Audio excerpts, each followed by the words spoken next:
Как стать лучше, чем его любовница? Часто жены, которые узнают о том, что у мужа, оказывается, есть любовница, задаются себе этим вопросом. Да, часть женщин хлопают дверью, убирают его вещи, расстаются, кто-то истерично и ярко, кто-то спокойно и мудро, по-разному.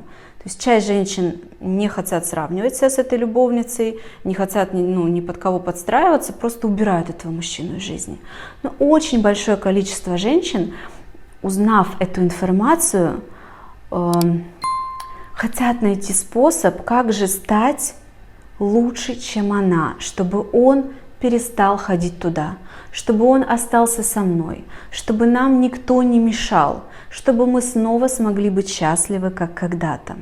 Я попробую дать ответ на этот вопрос в этом видео. Почему попробую? Потому что тема эта действительно сложная, и не всегда нужно становиться лучше, чем его любовница.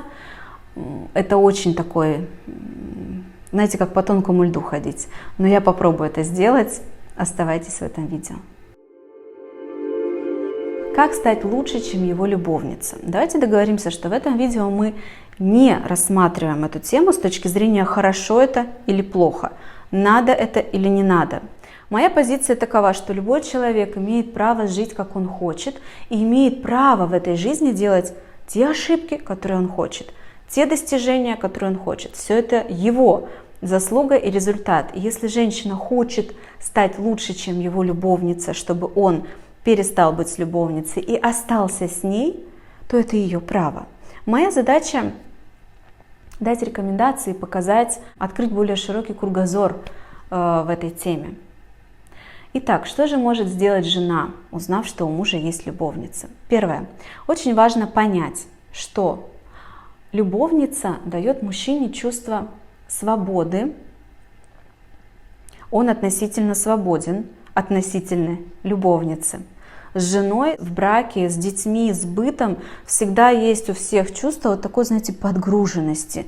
Подгрузили, я немножко связан. С любовницей легкость, свобода.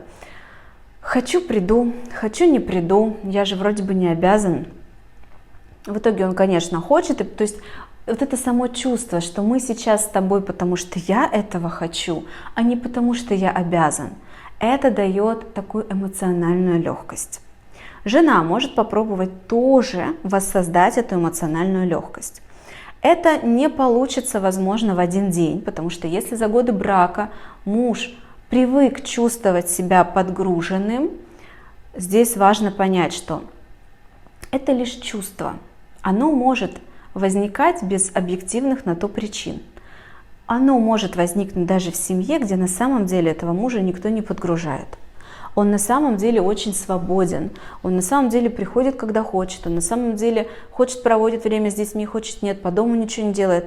Визуально его никто не грузит, но он от осознания вот этой связи будет так себя чувствовать. И наша задача сейчас не спорить с этим, не объяснять, что это чувство не объективно. Оно объективно хотя бы потому, что оно есть у мужчины. Оно у многих мужчин есть в браке, как и у многих женщин. Только не все женщины находят выход из вот этого как бы гнета, груза через любовные отношения, любовные треугольники. Но мужчины часто находят выход таким образом. Соответственно, жене в такой ситуации стоит попробовать дать мужу вот это чувство легкости. Попробовать дистанцироваться от него. У меня, по принципу, жена может рассуждать так и начать себя так чувствовать. У меня своя отдельная жизнь. Я делаю вот эти вот дела дома, потому что я это выбираю делать. У меня есть, например, любимая работа, или у меня есть хобби. То есть я полноценная единица вне него. Пробовать пожить в рамках пары так, как будто ты уже одинока. И это одиночество должно ощущаться не как тоска зеленая, не как «Ой, жизнь не в радость», «Ой, я одинокая, я несчастная». Это одиночество нужно, чтобы, если вы хотите, чтобы был результат положительный, нужно, чтобы ощущалось как классно, я снова свободна, я прекрасна. Хочу делаю что-то, хочу не делаю, хочу иду сегодня в кино, хочу не иду в кино. Ряду мужчин может это не понравиться. Если мужчина такой прям альфа-самец, который сказал и все должны сделать, у которого жена не выходит на улицу без его разрешения, который решает, с какой подружкой можно общаться, с какой нет, он встретит это сопротивление. Но у него же есть любовница, и он позволяет себе это чувство легкости и свободы. Позвольте его себе в ответ. Попробуйте понастаивать на своем, попробуйте изменить вот этот вот сложившийся уклад. Найдите способ. Почему я сейчас не говорю конкретные готовые решения? Потому что вариантов как очень множество. Хотите найти ваше уникальное решение, приходите на консультацию.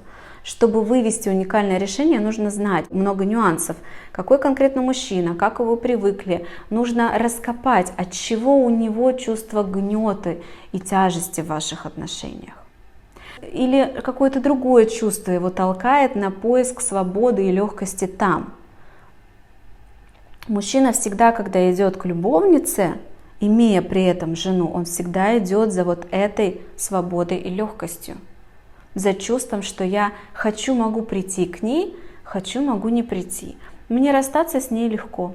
С женой расстаться сложнее. Это нужно разводиться, это нужно детям объяснять, это нужно ее маме что-то говорить и всем нашим друзьям объяснять, что это мы вдруг развелись. Это нужно недвижимость делить, это нужно, не знаю, там выписываться, перепрописываться. Это такой геморрой. А вот с любовницей расстаться легко. А вот если я к любовнице сегодня иду, то это потому что я хочу, а не потому что я должен. Это всегда есть в любовных отношениях. Многие люди этого не осознают. То есть навряд ли мужчина прям сидит вечером, не знаю, там, в туалетной комнате за журналом, делает какое-то свое огромное великое дело и думает: сходил я сегодня к Машке, хорошо, это же потому что там я свободу чувствую, а здесь нет. Люди не думают об этом. Но на самом деле внутри, по состоянию, их именно вот это толкает. Желание снова почувствовать себя свободным.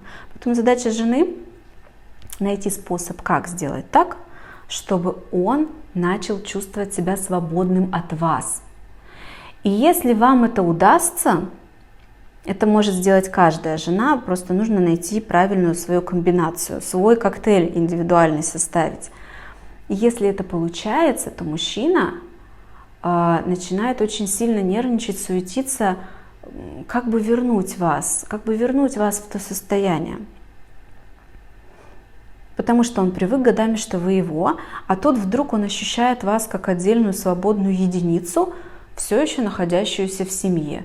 Но при этом вы, например, ходите с подругами в кино, как раньше не ходили, дома ведете себя так, что он чувствует, что вы отдельно от него. При этом вы доброжелательны, вы разговариваете с ним, если он хочет, он с вами чем-то делится, вы поддерживаете его.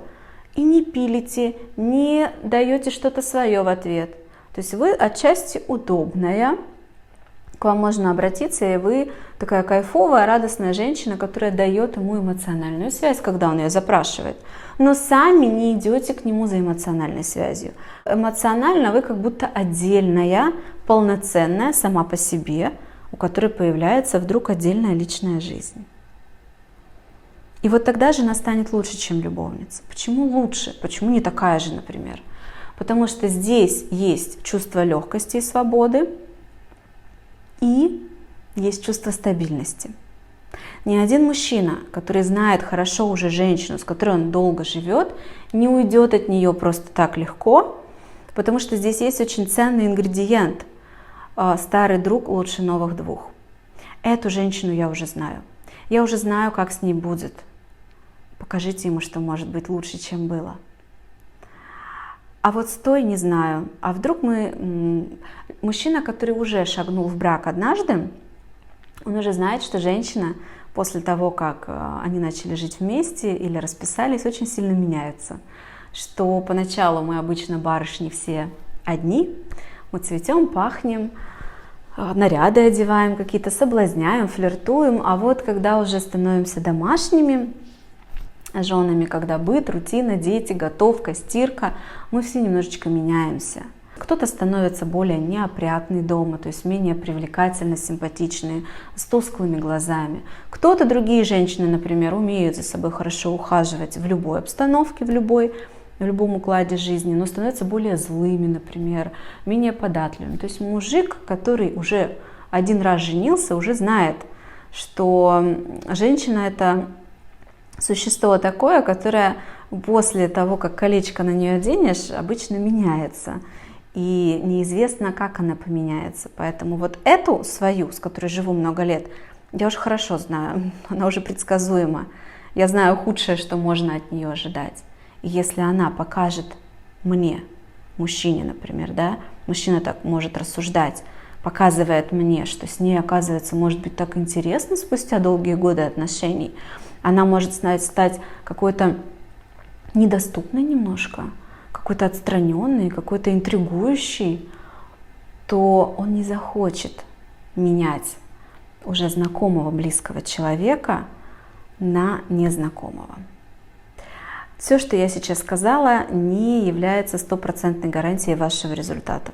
Во-первых, чтобы иметь какой-то результат, нужна всегда индивидуальная работа, потому что каждое отношение – это отдельный организм. Как все люди уникальны, так и каждое отношение уникально. И даже работая индивидуально с людьми, с парами, невозможно быть стопроцентно уверенной в таком результате, потому что это немножечко манипуляция. Если женщина попробует сделать то, что я сейчас сказала, и у нее будет, допустим, даже хороший результат, то очень высока вероятность того, что проблемы в паре начнут повторяться. То есть пройдет какое-то время, а потом что-то еще случится негативное. Дело в том, что чтобы пара смогла жить без измен, смогла жить очень счастливо, в идеале нужно научиться определенным навыкам, которые умеют счастливые пары. Есть специальная система, которая обучает семьи счастливому браку, обучает конфликтовать красиво, обучает искать компромиссы, обучает эмоциональной близости, обучает тем вещам, которые необходимы для того, чтобы люди в паре были счастливы и брак приносил радость. Семейная психотерапия по методу Джона Готмана. Это американский метод, замечательный метод. Приглашаю вас, если вы и ваш супруг готовы научиться этому уникальному методу, приходите в психотерапию. Я еще не встречала ни одной пары, которая бы умела все это делать, не пройдя какое-то специальное обучение. Обычно это умеют делать психологи, но даже психологам сложно, потому что если один умеет, а второй не умеет, то получается, что один все время куда-то тащит. Если жена, например, более гибкая в контактах, менее конфликтная, более дипломатичная, чем муж, и если даже она будет все время проявлять это, с годами скопится обида, неудовлетворенность, потому что будет чувствовать, что я все время тащу его, наши отношения держатся на мне. А хочется нам, любой женщине, хочется, чтобы и я умела хорошо ладить с мужем, и он умел и старался, и хотел хорошо ладить со мной. Для этого нужна именно семейная терапия, когда оба партнера делают необходимые шаги навстречу друг другу. Если у вас есть вопросы, пожалуйста, задавайте их в комментариях под этим видео, я с удовольствием на них отвечу. Ставьте лайк, если вам понравилось. Подписывайтесь на канал, здесь каждый день выходят новые видео на тему отношений, и вы точно найдете здесь что-то полезное для себя. Также внизу я оставляю контакты, свой сайт, где можно записаться ко мне на консультацию. Я практикующий психолог. До встречи!